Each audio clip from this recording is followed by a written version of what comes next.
Este video forma parte del ciclo Mitos y Verdades de Danilo Antón, del canal de Fogón en Fogón y la radio cooperativa.uy.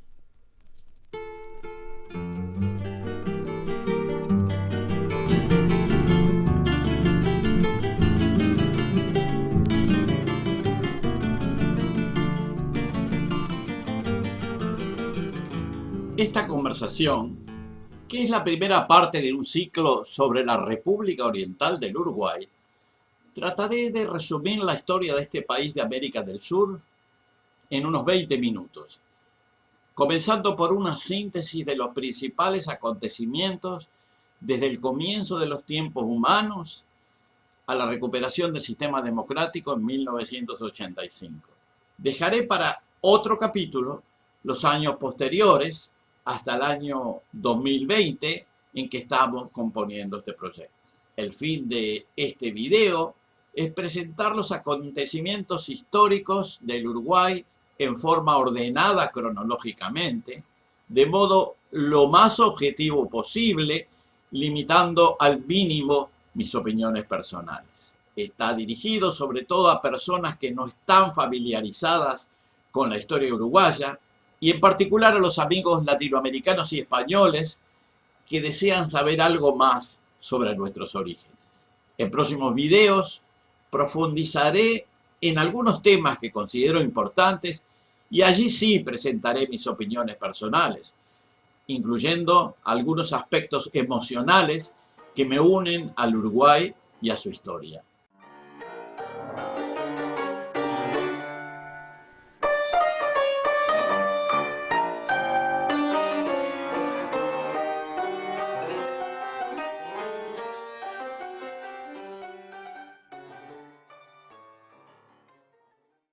En los tiempos anteriores a la irrupción de las potencias europeas en el continente americano, el territorio que actualmente ocupa la República Oriental del Uruguay estaba habitado por varias naciones indígenas cuya autodesignación desconocemos, pero que en tiempos posteriores fueron denominados charrúas, minuanes o guenoas, boanes, yaros.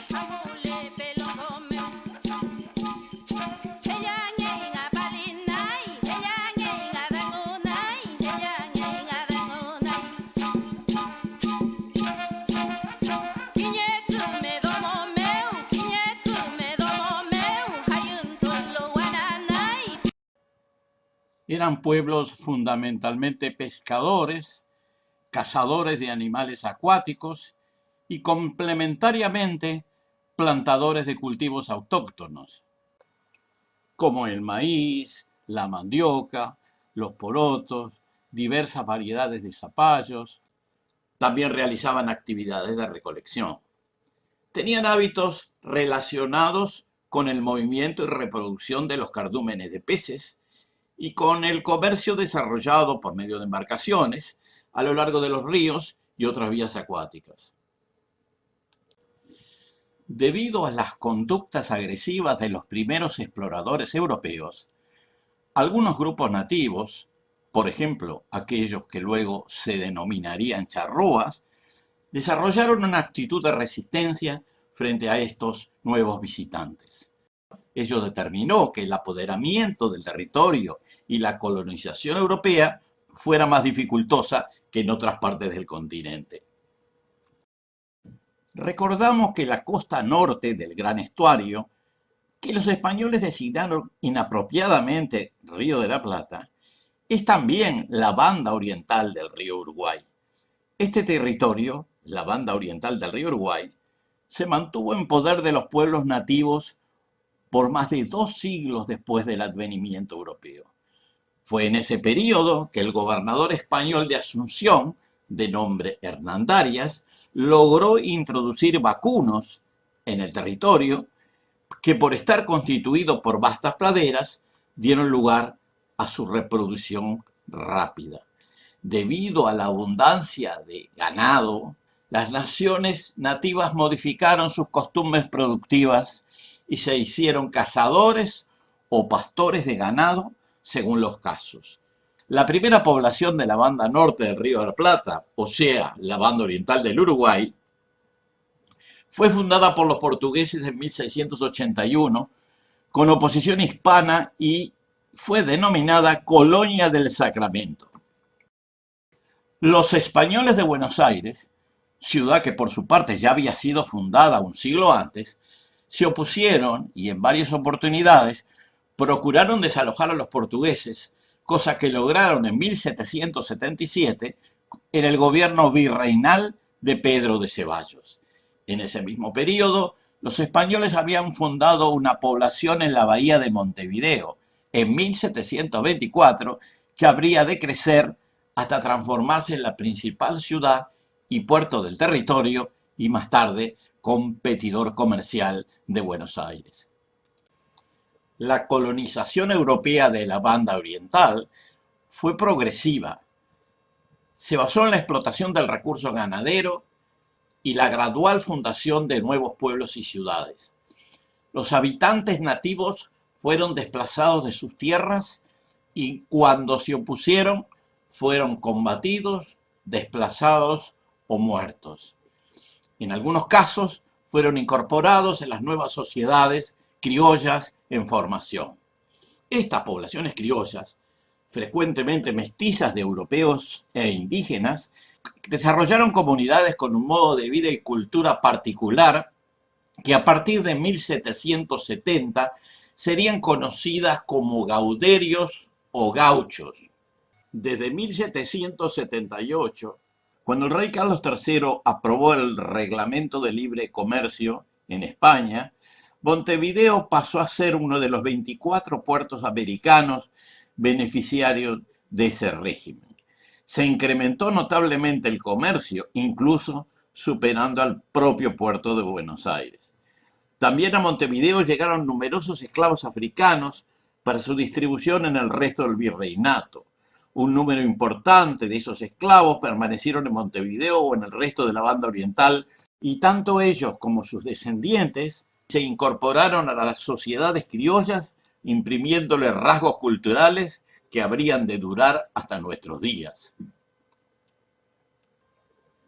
Las políticas de España con relación a sus dominios eran muy restrictivas y por esa razón se generó un sentimiento de insatisfacción entre las poblaciones criollas americanas.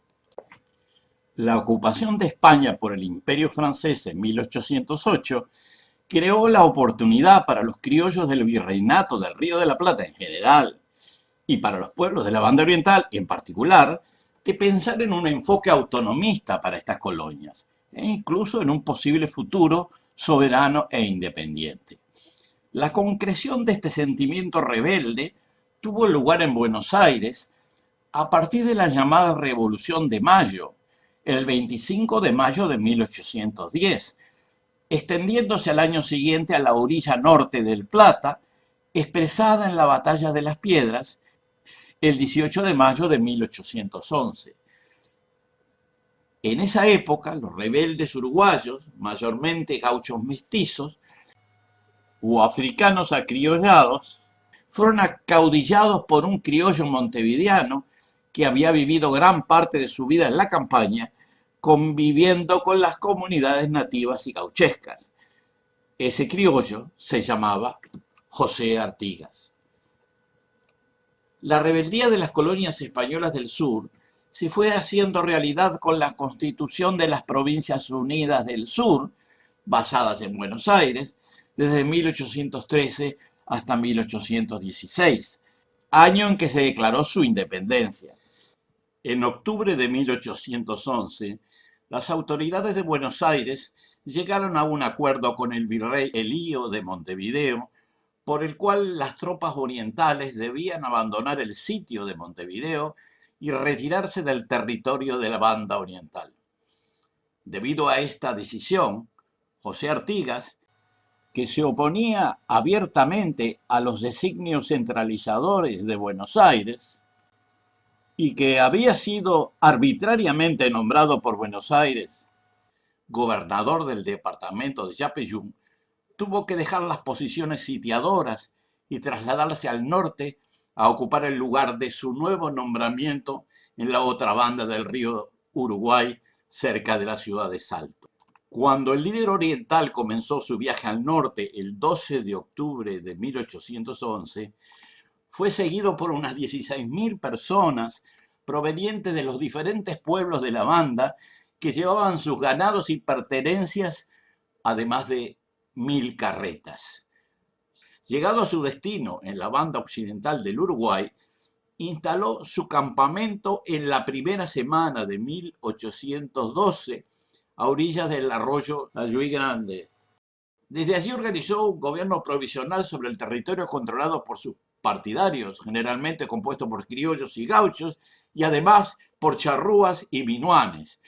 A este episodio épico se le llamó la Redota. Más tarde, este hecho histórico fue bautizado como el Éxodo del Pueblo Oriental, y fue tal vez el episodio que marcó más indeleblemente la confirmación de la nueva identidad de los pueblos orientales, así como la consolidación del liderazgo de José Artigas. Las autoridades de Buenos Aires procuraron instituir un régimen centralista. José Artigas, que se había convertido en líder de las poblaciones de la banda oriental y las provincias litorales, se opuso proclamando una ideología federal y popular, dando lugar a la formación de la Liga Federal de los Pueblos Libres, centrada en el campamento de purificación a orillas del río Uruguay en 1815. Esta Liga Federal comprendía las provincias de Entre Ríos, Corrientes, Santa Fe, Córdoba y la provincia oriental, además de las Misiones. En 1817, y aprovechando las debilidades generadas por los conflictos internos de las Provincias Unidas, el Imperio de Portugal avanzó militarmente, procurando conquistar el territorio oriental del Uruguay, cosa que logró gradualmente en el periodo de 1817 a 1820. En este último año, las fuerzas artiguistas fueron derrotadas y el caudillo se vio obligado a exilarse en Paraguay.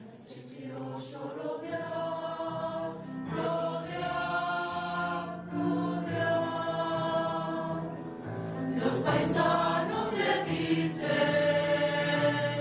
mi general. Los paisanos le dicen mi general. Los nuevos dominios portugueses se constituyeron en una nueva provincia que llamaron Cisplatina y que como tal pasó a formar parte del Imperio de Portugal. Luego, a raíz de la independencia de Brasil en 1822, la provincia cisplatina pasó a formar parte de este imperio.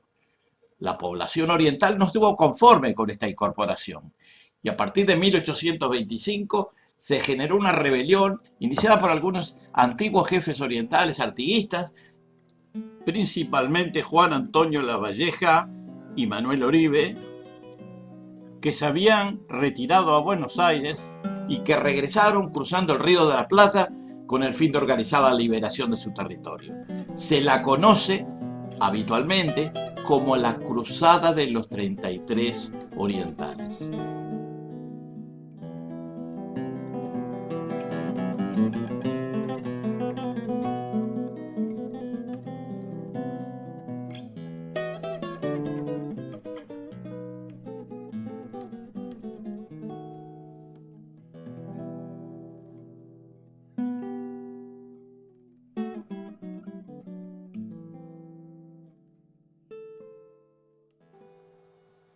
Esta fue la primera parte de la historia de la República Oriental del Uruguay en 20 minutos. La segunda parte la presentaremos a la brevedad.